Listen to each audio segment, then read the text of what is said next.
My favorite question, critical thinking गरेर कमेडीको प्रब्लमलाई कसरी सल्भ गर्ने. So in public health we see this things with the iceberg theory of डिजिजबाट हामीले प्रब्लमलाई एनालाइज गर्छौँ. The first thing is the टिपमा चाहिँ हामीले हेर्ने भनेको वी ओन्ली सी द इभेन्ट्सहरूलाई हामीले हेर्छौँ, हेल्थको आउटब्रेकहरू हेर्छौँ होला, नन कम्युनिकेबल डिजिजको समस्याहरू हेर्छौँ होला, हेल्थको इनइक्वालिटिजहरू हामीले हेर्छौँ, सेफ मदरको इम्युनाइजको धेरै प्रोग्रामहरूको चाहिँ हामीले कुराहरूलाई एनालाइसिस गर्छौँ जुन चाहिँ इभेन्ट्सहरूमा आउँछ, रिपोर्ट्समा आउँछ, न्युजमा आउँछ, विभिन्न माध्यमहरूबाट आउँछ.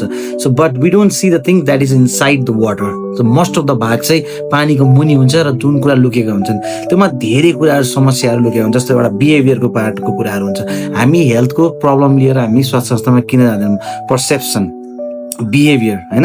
अर्को भनेको चाहिँ हाम्रो अवेरनेसको लेभल डिप डाउन कतिको छ, सर्भिसको इन्टिग्रिटी कस्तो छ त, गभर्नेन्स कस्तो छ त, सिस्टम लेभलमा ग्याप के छ, इन्फ्रास्ट्रक्चरहरू छ कि छैन, सप्लाइजहरू भइरहेको छ कि छैन, ड्रग्स र कमोडिटिजको, ह्युमन रिसोर्सको पार्टहरू छ कि छैन. So these are all different things that comes inside the water. So we have to think critically.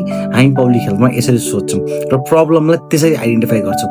र प्रब्लम सुरुमा हामीले हेर्दाखेरि मान्छे किन बिरामी भइरहेको छ भन्ने कुरा हो. तर हामी जब चाहिँ एनालाइसिस गर्छौँ, क्रिटिकल थिङ्क गर्छौँ, मानिस कसरी बिरामी भइरहेको छ, मानिस किन स्वास्थ्य संस्थामा गइरहेको छैन भन्ने कुरालाई सबसे ठुलो कुरा अब आउँछ.